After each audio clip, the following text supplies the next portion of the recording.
Doctor ortho, अब दर्द भी घुटने टेकेगा।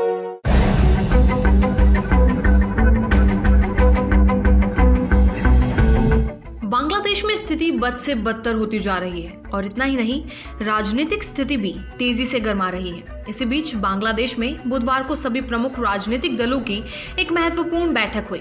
इस बैठक में बांग्लादेश के कानूनी सलाहकार आसिफ नजरुल शामिल रहे और न केवल शामिल रहे बल्कि बैठक के दौरान उन्होंने भारत के खिलाफ कड़ा रुख अपनाते हुए तीखे बयान दिए।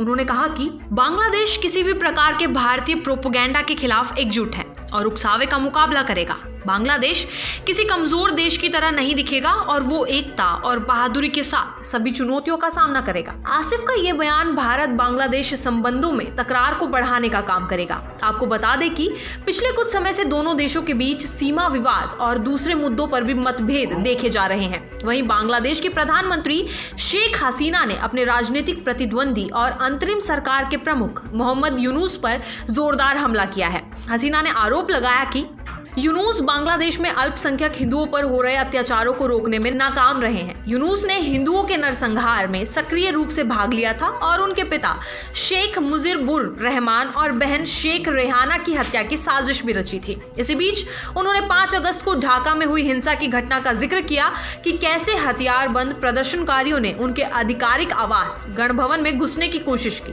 अगर सुरक्षा गार्ड्स ने गोलीबारी की होती तो कई लोग मारे जाते, लेकिन उन्होंने गार्ड से गोली ना चलाने को कहा। इस हिंसक घटना के बाद शेख हसीना को मजबूर होकर बांग्लादेश छोड़ने के लिए विवश होना पड़ा। वहीं मोहम्मद यूनुस ने शेख हसीना पर कड़ा हमला करते हुए कहा कि हसीना की सरकार ने बांग्लादेश में लोकतंत्र को खत्म कर दिया है। हसीना ने फर्जी चुनावों के जरिए सत्ता पर कब्जा किया और खुद को और अपनी पार्टी को निर्विरोध विजेता घोषित किया। उन्होंने हसीना के शासन को एक फांसीवादी शासन करार दिया जो लोकतांत्रिक मूल्यों के खिलाफ है।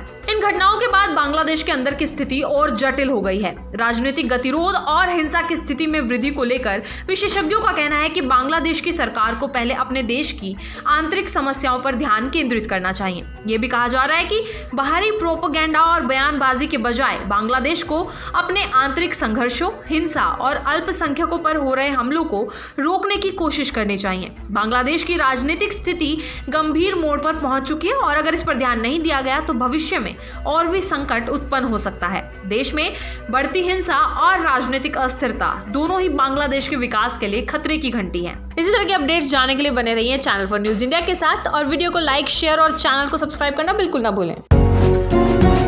डॉक्टर ऑर्थो, अब दर्द भी घुटने टेकेगा।